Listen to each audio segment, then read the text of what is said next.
Bro, banyak yang siap untuk belajar firman Tuhan. Bolehkah kita sambut firman Tuhan dengan tepuk tangan yang paling meriah? GBI Gilgal 2 kali lebih semangat lagi.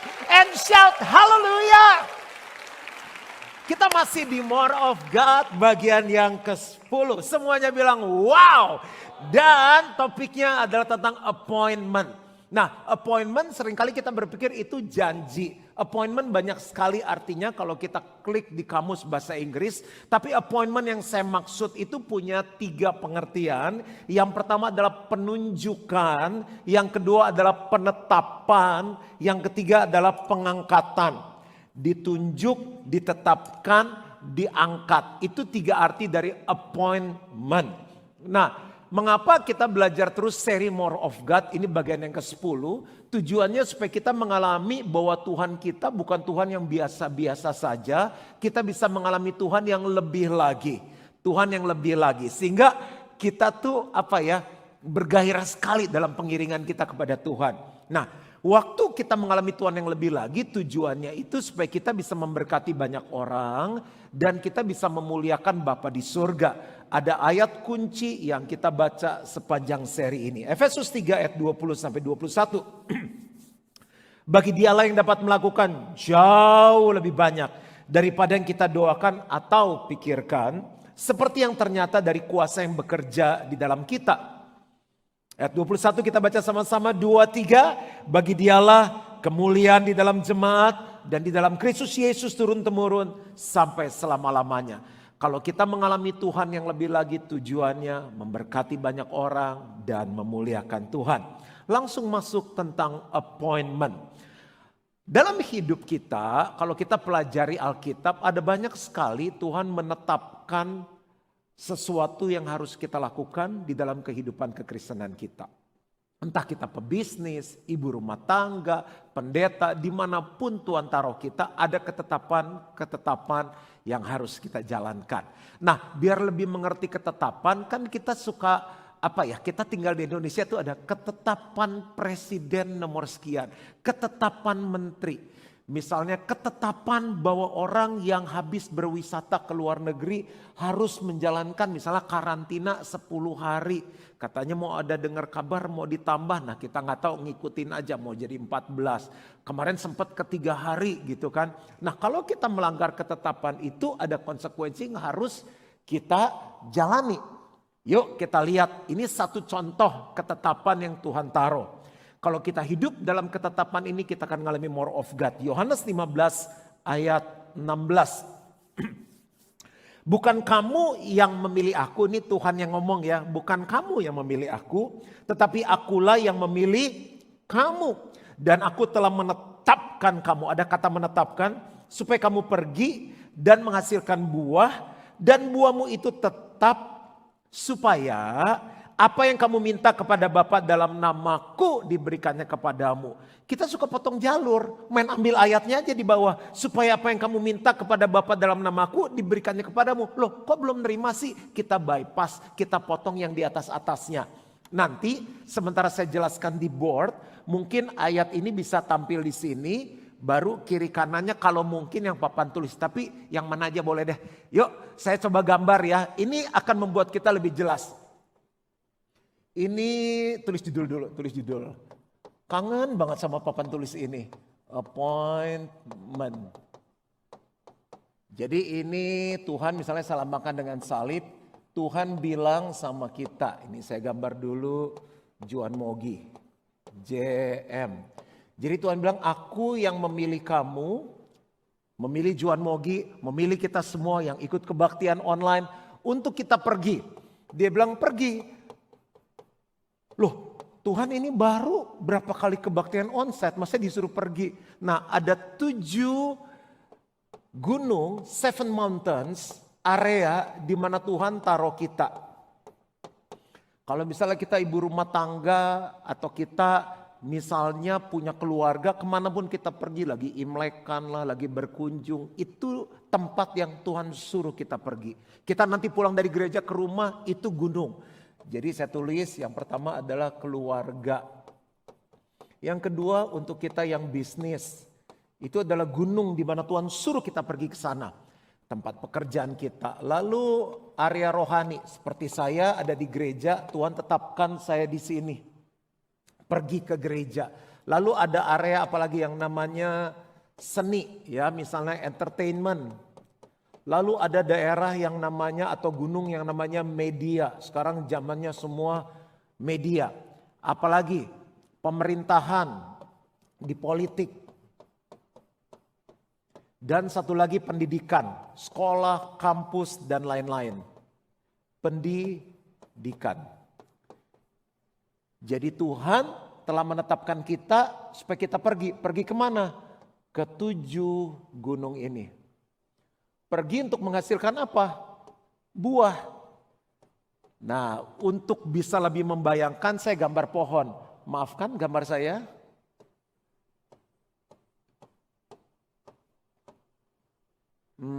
Pakai daun lah ya.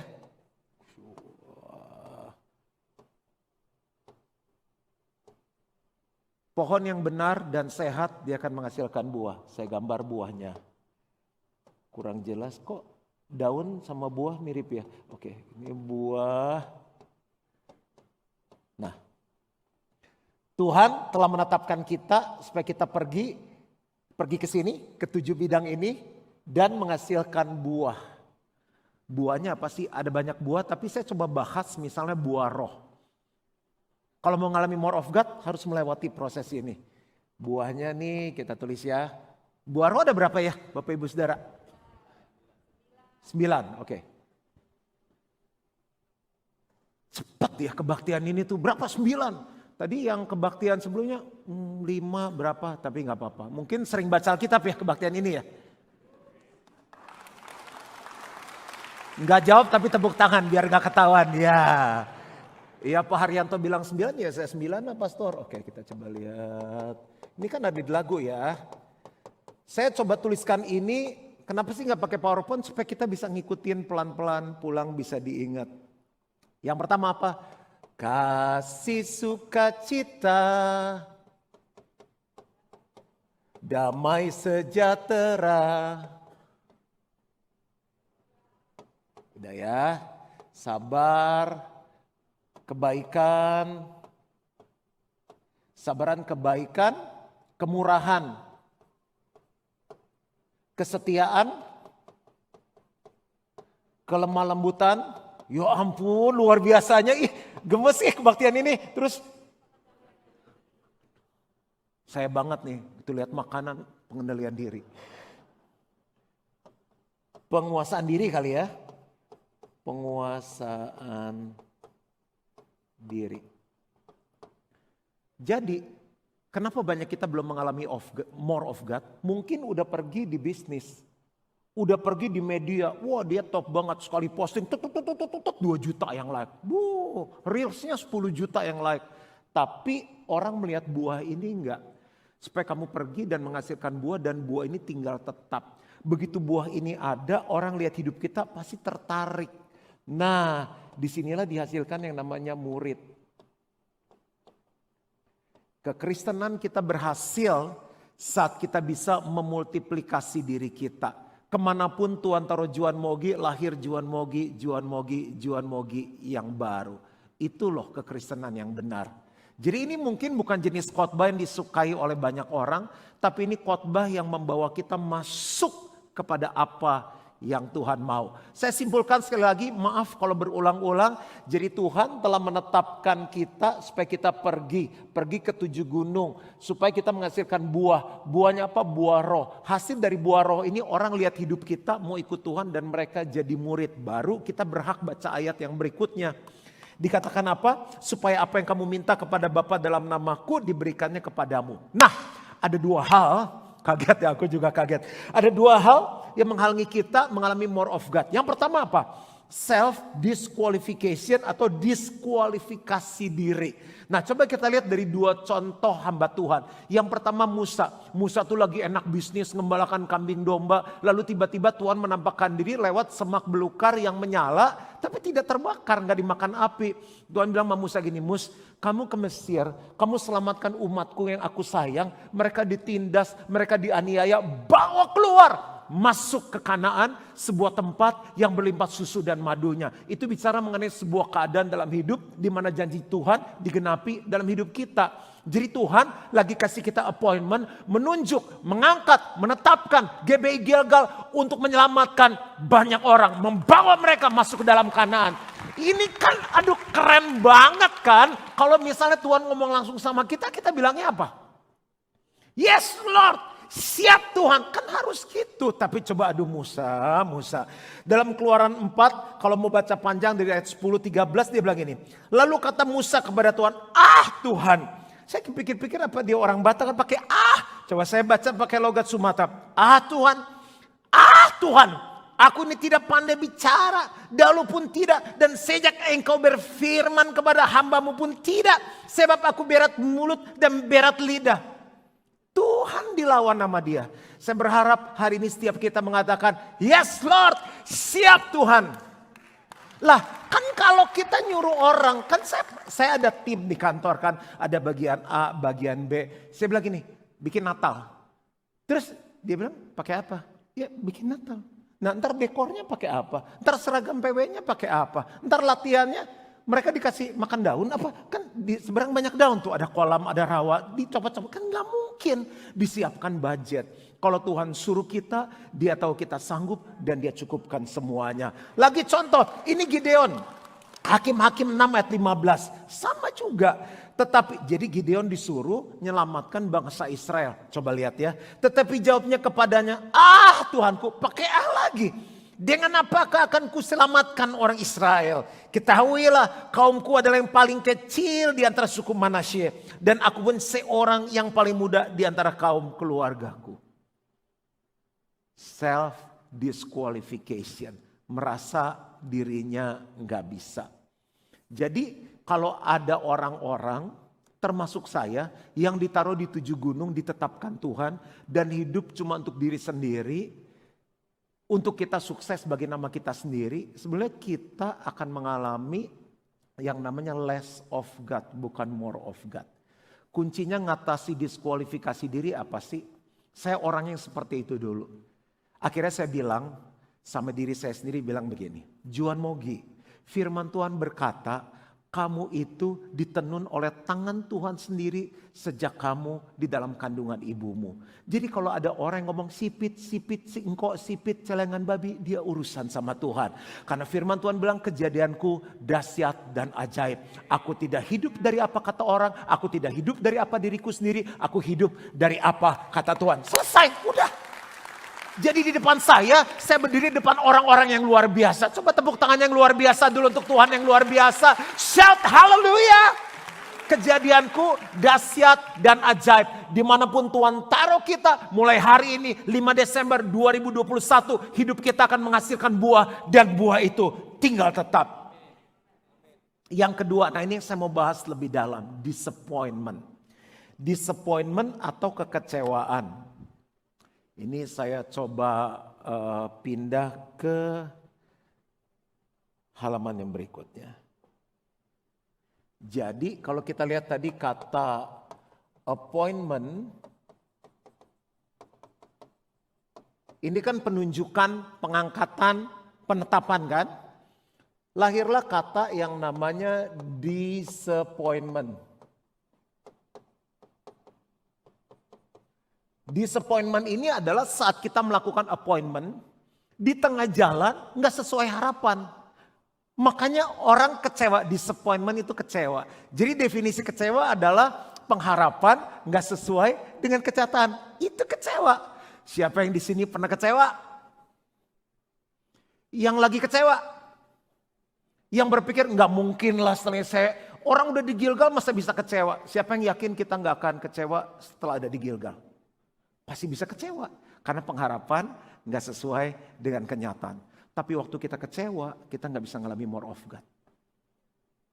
Tuhan tetapkan kita menikah sama istri kita, terus kita kecewa, nggak bisa ngalami more of God. Ada di gereja, kecewa sama ketua sel kecewa sama anggotanya, gembala kecewa sama pekerjaannya. Selesai, di titik kita kecewa, kita nggak bisa ngalami more of God. Kita nggak bisa berbuah. Kita ambil satu contoh Yeremia. Ayatnya cukup panjang tapi bagus untuk kita mengerti firman Tuhan lebih lagi. Are you ready? Yeremia 1 ayat 4 sampai 10. Pelan-pelan dinikmati karena nanti kita akan bahas bagian ini. Firman Tuhan datang kepadaku bunyinya, sebelum aku membentuk engkau dalam rahim ibumu, aku telah mengenal engkau. Dan sebelum engkau keluar dari kandungan, aku telah menguduskan engkau. Aku telah menetapkan engkau menjadi nabi bagi bangsa-bangsa. Ayat 6. Maka aku menjawab, Tuhan Allah. Kenapa ya nabi-nabi sering banget pakai ngomong Sesungguhnya aku tidak pandai berbicara sebab aku ini masih muda.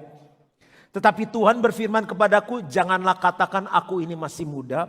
Tetapi kepada siapapun kau kuutus, kepada 7 gunung dimanapun Tuhan taruh saudara, haruslah engkau pergi. Dan apapun yang kuperintahkan kepadamu haruslah kau sampaikan. Ayat 8, janganlah takut kepada mereka sebab aku menyertai engkau untuk melepaskan engkau. Demikianlah firman Tuhan. Tuhan menyertai dan kalau ada tantangan Tuhan yang melepaskan. Lalu Tuhan mengulurkan tangannya dan menjamah mulutku. Tuhan berfirman kepadaku, sesungguhnya aku menaruh perkataan-perkataanku ke dalam mulutmu. Ketahuilah, pada hari ini aku mengangkat engkau atas bangsa-bangsa dan atas kerajaan-kerajaan untuk mencabut dan merobohkan, untuk membinasakan dan meruntuhkan, untuk membangun dan menanam. Keren banget nggak appointmentnya? Keren banget. Aku baca ini sampai wow, Yeremia asik banget nih. Tugasnya keren banget. Bayangin, kita kalau diangkat jadi menteri aja, presiden seneng kan? Diangkat menjadi duta besar untuk United States, Juan Mogi. Nggak salah, seneng banget. Diangkat jadi wali kota, senang banget. Ini diangkat bangsa-bangsa. Saya tuh kemarin lagi minta tim saya coba liatin Spotify saya tuh podcastnya, reportnya gimana. Ternyata sudah didengar di lebih dari 26 negara. Dan negara yang paling banyak dengar itu tahu nggak apa? Qatar, Turki. Sebenarnya siapa yang kenal Juan Mogi di sana ya? Baru Spotify-nya nyampe ke sana doang udah seneng. Ini kan keren banget. Tugasnya keren kan? Tapi dia kecewa. Kenapa kecewa? Udah tugasnya keren, begitu sampai di sana. Itu kalau kita baca kitab Yeremia, semuanya menolak dia. Mau khotbah apa coba? Hatinya keras, tegar tengkuk, udah macam-macam. Dan akhirnya mereka bilang gini, kita harus bikin si Yeremia mati. Apa gak kecewa itu? Coba Yeremia 20 ayat 7-8. Engkau telah membujuk aku ya Tuhan. Dan aku telah membiarkan diriku dibujuk. Dia pikir, aduh saya kejebak nih. Aduh, engkau terlalu kuat bagiku dan engkau menundukkan aku. Aku telah menjadi tertawaan sepanjang hari. Semuanya mereka mengolok-olok aku. Berarti kalau warganya ada 100 ribu mengolok-olok dia. Itu kan kecewanya minta ampun. Sebab setiap kali aku berbicara terpaksa aku berteriak. Terpaksa berseru, kelaliman, aniaya. Sebab firman Tuhan telah menjadi cela dan cemooh bagiku sepanjang hari. Semuanya menolak dia dan sepanjang hari dia dicemooh. Kita dicemooh sekali aja gak tidur 2 minggu. Ini sepanjang hari mereka mencemooh. Yang lagi dicemooh, yang lagi ditinggalkan, yang lagi ditolak, yang lagi kecewa. Maju terus karena kita akan mengalami more of God. Nah, satu statement yang akhirnya lahir dan saya tambahkan lagi satu. Temporary disappointment adalah eternal character. Bahasa Indonesia begini, kekecewaan sementara. Kekecewaan ini gak akan lama, tergantung kita bereaksi, tergantung kita berespon. Tapi membangun sebuah karakter yang kekal.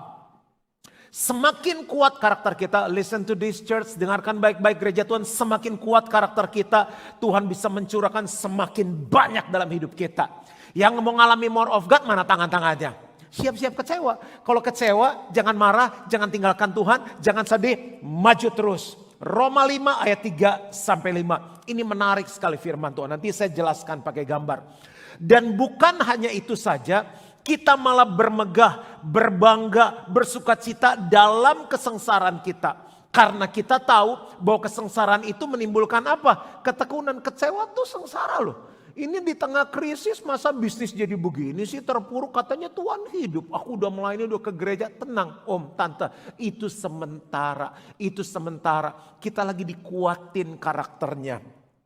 Dan ketekunan menimbulkan tahan uji, dan tahan uji menimbulkan pengharapan. Ayat 5 kita baca sama-sama, 2, 3. Dan pengharapan tidak mengecewakan karena kasih Allah telah dicurahkan di dalam apa? Hati kita oleh Roh Kudus yang telah dikaruniakan kepada kita. Jadi kalau kita lagi kecewa, itu adalah perjalanan kita mau mengalami more of God. Saya gambar lagi ya. Ini Tuhan. Saya lambangkan salib ya. Tuhan kan hebat banget dong. Besar banget kan. Berkatnya sangat banyak kan. Dia mau curahkan untuk siapa? Untuk kita lah, anak-anaknya kan dia curahin. Tiung, tiung, tiung, tiung, tiung. Ini semangat nih. Ayo ikut sama-sama. Tiung, tiung.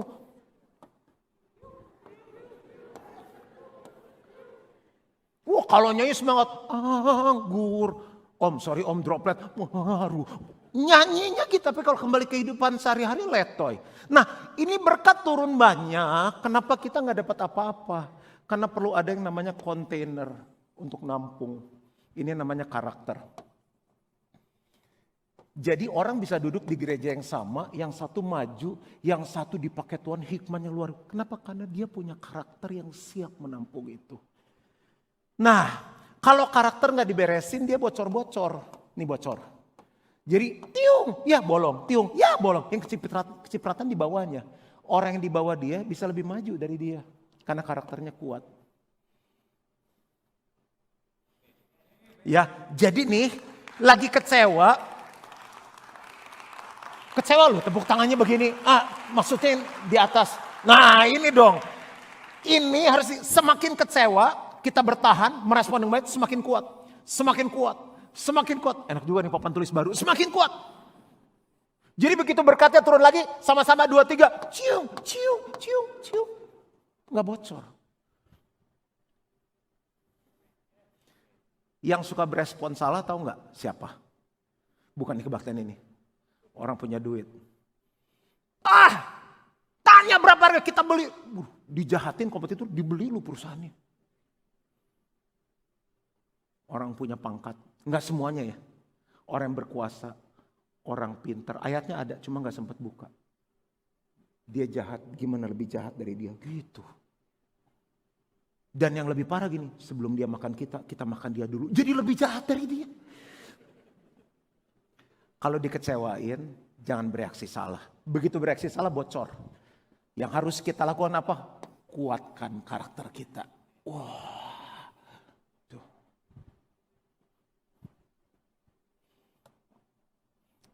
Ulang ayat 5. Dan pengharapan tidak mengecewakan karena kasih Allah telah dicurahkan di dalam hati kita oleh Roh Kudus yang telah dikaruniakan kepada kita. Ini bukti ayatnya.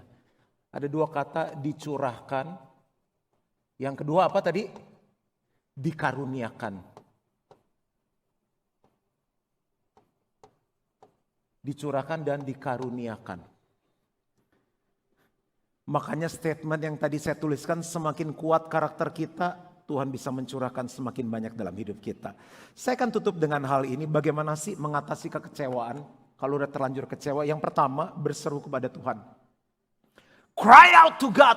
Berseru kepada Tuhan, tutup pintu kamar, mau di mobil kayak, mau di mana berseru, Tuhan tolong, aku gak kuat. Tuhan tolong, aku sakit. Tuhan tolong, aku gak sanggup. Yeremia 20 ayat 8, setiap kali aku berbicara terpaksa aku berteriak. Semua orang menolak dia, sepanjang hari ini dicemooh, ditertawakan. Terpaksa aku berseru kelaliman, aniaya. Sebab firman Tuhan telah menjadi cela dan cemooh bagiku sepanjang hari.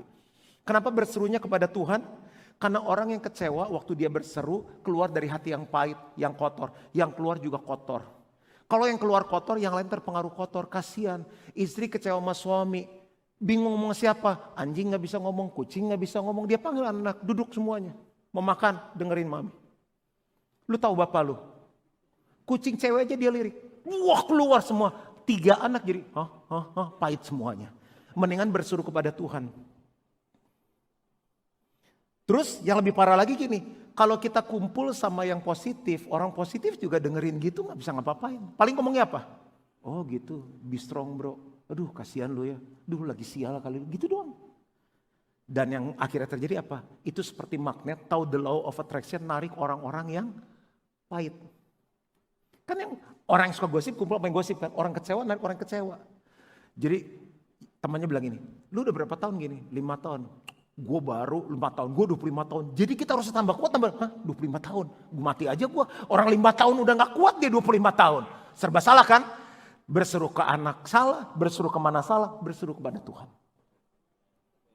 Yang kedua, bagaimana sih mengatasi kekecewaan? Setiap kita gak bisa luput, pasti akan ketemu yang namanya kekecewaan. Yang kedua adalah menemukan janji dan kebenaran yang ada dalam hidup kita. Kita tuh kan waktu ditetapkan kan dengan janji kan. Ada kebenaran. Makanya Yeremia bisa kuat.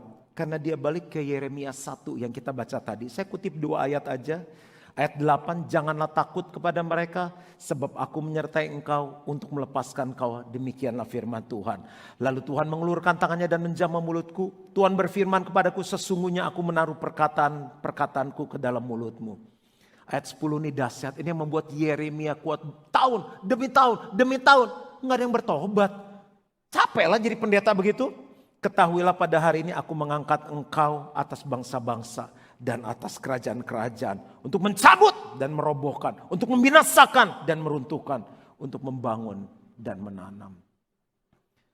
Waktu kita diangkat, ditetapkan Tuhan masuk dalam pernikahan, Tuhan janji apa? Waktu Tuhan mau kita jadi bisnismen, Tuhan janji apa? Waktu Tuhan tetapkan Coach Haryanto menjadi trainer, Tuhan janji apa? Waktu Tuhan angkat Juan Mogi, pernah kecewa? Kecewa banget. Nggak sesuai kenyataan, tapi aku ingat Tuhan dulu janji apa sama aku. Apa pesannya waktu menetapkan aku menjadi pendeta? Itu yang membuat kita kuat.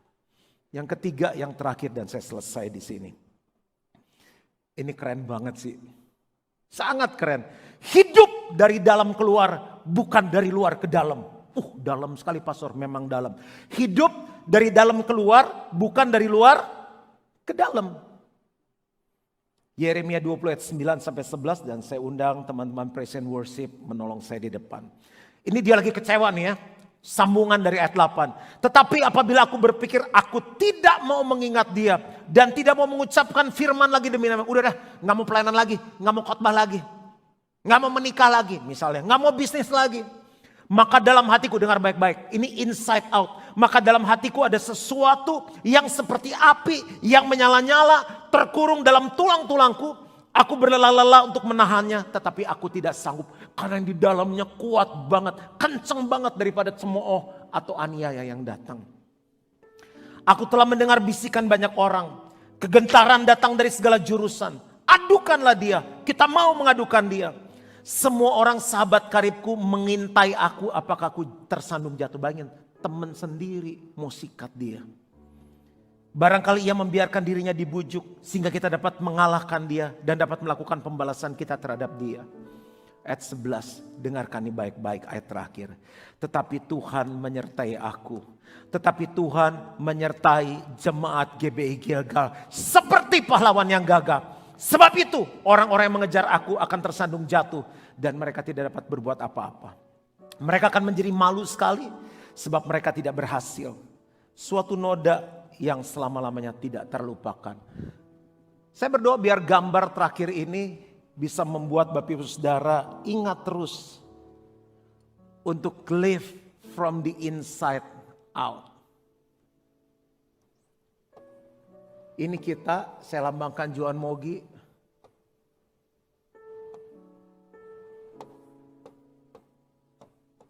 Ini Juan Mogi. Ini Tuhan. Kecewa itu di mana? Di tangan, di kaki, di sini atau di sini? Ya anggap di sinilah ya. Kenapa kecewa? Karena serangan dari luar. Ya kan? Temen, siapa lagi? Pendeta. Dia tuh waktu ngomong gitu ngeliatnya ke saya lupa. Apalagi? Anjing, gonggongnya agak falas Pak hari ini. Apalagi? Tukang yang betulin bocor bisa bikin kita kecewa. Orang bocornya kecil dibetulin dia jadi gede. Jadi 4 bocornya Pak. Siapa lagi? Cepetan ini melepaskan stres loh. Ayo, siapa lagi yang buat kita kecewa? Pak, gitu jangan nanti ribut. Istri, suami, ipar, mertua, ketua sel, anak sel. Kalau kita biarkan hidup dari outside ke in, habislah kita, habis nih hati, habis.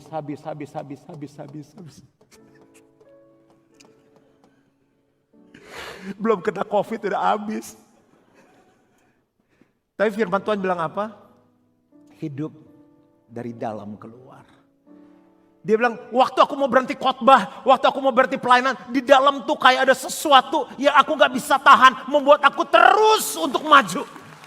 So, daripada kita bikin besar yang di luar, kita masukin mendingan bangun yang di luar. Bangun yang di luar lebih besar. The fire. Puji Tuhan lebih lagi, sembah Tuhan lebih lagi, baca Alkitab lebih lagi, saat teduh lebih lagi. Build your spiritual man. Sikarabayadaba santo, horabayana sikiaradaba raba. Roh yang di dalam aku lebih besar dari semua roh yang ada di dalam dunia ini. Bersama Tuhan, aku pasti bisa menang. Aku pasti bisa melewati semuanya. Live from the inside out, and you will experience more of God in your life. Hidup dari dalam keluar. Dan kita akan mengalami. Hatiku percaya, hatiku percaya, hatiku percaya. Tuhan punya rencana. Thank you Jesus. Kami memutuskan hari ini 5 Desember 2021, kami gak akan mundur, gak akan parah, gak akan pahit, gak akan kecewa dan tinggalkan Tuhan. Maju terus. Kami mau mengalami more of God. Kecewa membuat kami punya karakter yang kuat. Kecewa membuat kami semakin dewasa di dalam Engkau. Tolong kami Tuhan, untuk kami hidup dari dalam keluar. Tolong kami untuk kami berseru hanya kepada Tuhan. Tolong kami untuk mengingat setiap janji, setiap kebenaran yang Tuhan pernah bicara dalam hidup kami. Kami masuk tahun 2022 dengan hati yang besar, hati yang pulih. Berapa banyak yang ingin mengalami more of God? Angkat kedua tanganmu. Ku takkan menyerah pada sebelum ku coba. Tetapi ku, come on GBI Gilgal, katakan dari dalam hatimu, hatiku percaya. Yang percaya Tuhan punya rencana, yang di onsite, di online, terimalah berkat dari Allah Bapa, kasih karunia dari Tuhan Yesus Kristus, pertolongan, persekutuan yang manis dan pimpinan Roh Kudus menyertai kita mulai hari ini sampai Yesus jemput kita kembali. Dan semua yang percaya sama-sama katakan amin. Happy Sunday and God bless you all. Bapak Ibu Saudara boleh